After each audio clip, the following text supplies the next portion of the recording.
Yeah, David Dread of Steel Pulse, and I'm saying hail to the lion voice, because it's time that the lion have its voice, have its own story.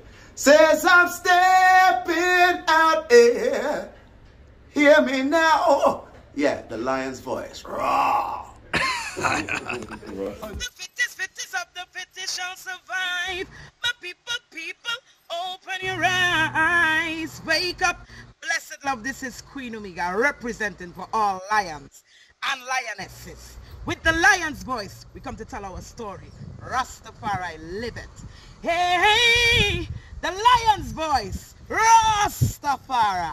And it shouldn't be like a gender fighting thing. It should be more an understanding to praise the woman and honor the woman, to understanding that she is Muma. She is Muma. Between Muma and Papa, who you go to first? Yeah. You always go to Papa first. Yes, I. You're right. So just look at it like that. And the woman rising is gonna rise the brethren them, because brethren, regardless, are competitive, you know. It go light that fire within. It's supposed to. Yeah, we're supposed to motivate our brothers. From them see we working hard, that's supposed to motivate them to work harder. Yeah. The year is 1892, and the land of Ethiopia has been experiencing 4 years of terrible famine and drought. They call it the Kikuken, or the evil days. At least 1/3 of the human population and 90% of the cattle have died. The hyenas have feasted on so many carcasses that they have become overweight and barely able to move. Just when the people could take no more of the evil days, a woman named Wasiro Yeshimabet is giving birth in a place called Erjersa Gora. This is her 9th attempt to bring forth new life. Her previous 8 attempts only resulted in death. Will this child live? Thankfully, a healthy baby boy is born. His first cries are drowned by thunder and lightning flashes across the night sky. The heavens open up and torrential rain starts to fall. Ethiopia's drought is over, and the baby boy is given the name Tafari, meaning one to be feared or respected.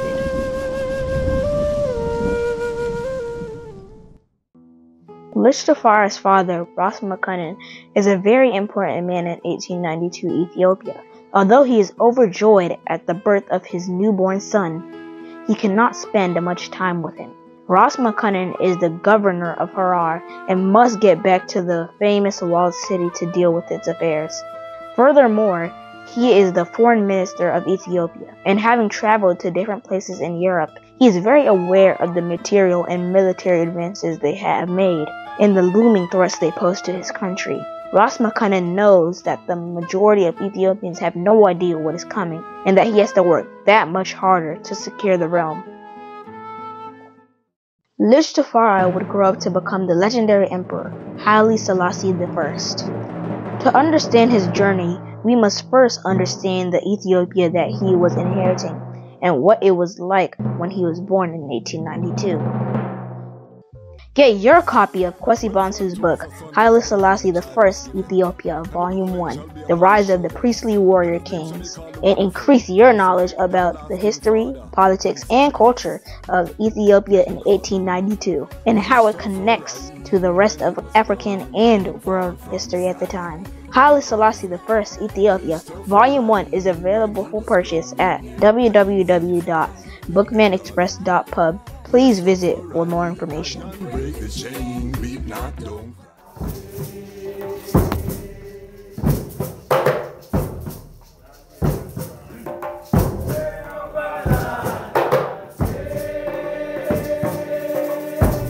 I want to talk about Empress Menen Rising and some of the work that's happening underground in Trinidad. I want to big up Empress Sharon for big even making the link.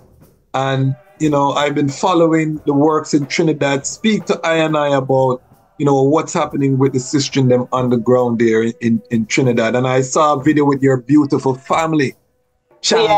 Daughters, them holding microphone and a chant and things. So speak to us about beautiful works on the ground there.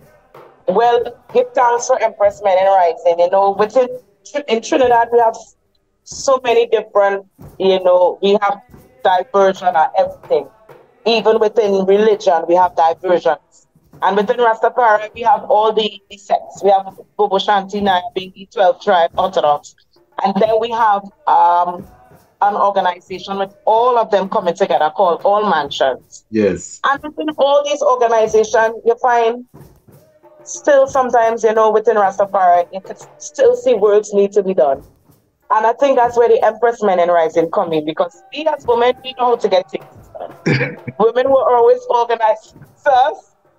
You know, we have that. We have that intuition. And that comes through motherhood. You know, it's don't ask us how we know. We just know. We don't even know how we know. Because the baby hungry, you have to feed the baby. You have to find something for the baby. That's it. That's it. It comes with, that's what I was always saying. That intuition come with motherhood, because we are mothers and nature and nurturers and protectors. We just know. We just have this intuition. Not that the men don't have it, but I think we have it a little more. It's more higher, a little more higher percentage. And because of that, we tend to like get things done. We tend to like bring everybody together. And we had a little family day. It was so beautiful because all the mansions came.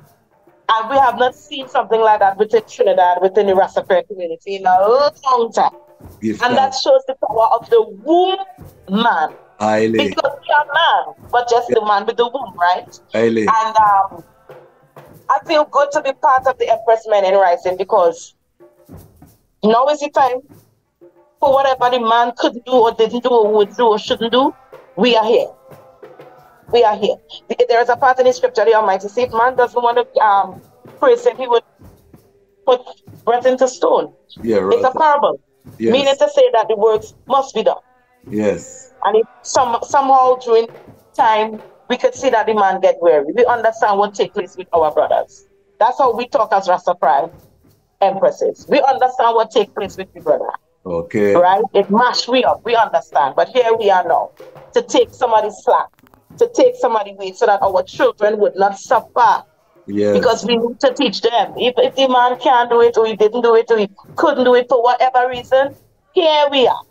And that's the place that the woman is taking right now. We're not making no more excuses, and we're not blaming no one. We're not doing the blame game. Yes. We're not doing that. We're like more or less, okay, you can do it? All right, we're going to do it. Let me do it. Yeah. As a brethren hearing that, you know, I'm just putting that to my other brethren. You hear what the sister and them are saying. It's time for I and I step up same way. Because I am one of those brethren that hold that man have responsibility as the head of the home. And cannot let her, you know, because in the Armageddon struggle, you know, it can't be that the Rastafari brethren, we send our empress them out on the front line and we sitting back while them are fight all of the other. No, we can't do that. You know, yes, some of them get the side empress title. We always recognize the works of empress. But to hear what they are saying, I love it. But at the same time, I'm telling my brethren, don't listen to her and then you go sit down and spun a chalice. And that's the thing. Work. Not because the woman could do it. That doesn't mean it left you exempted. You have to do the work. Yeah. But I think it reached to this point right now because a lot of men really and truly what we can see is that within the Rastafarian community, man really get weary. Like them forget the works, you know? Them forget the teachings, them forget the works. And because of that, you find the Rasta woman now, she kind of like get more, you know, she get a little more muscles. Yeah. Sometimes it can be intimidating, but like I said before, the works have to go on.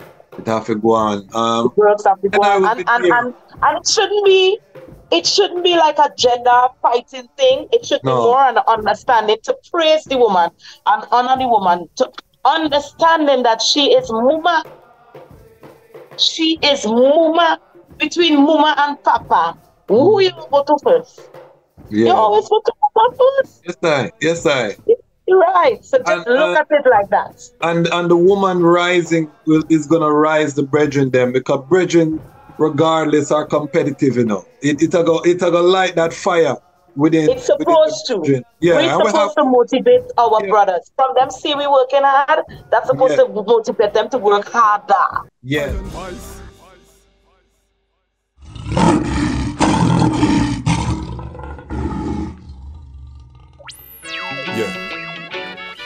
And it's last said the first of the Almighty. Well, there are set thrones of judgment to judgment. Thrones of the house of the great King David. And I shall pray for the peace of Ethiopia and Africa. Yeah. Well, every night another argument. Morning come, sorry about a argument. No make your heart get hard like some sexy men. Black woman got to exercise patience.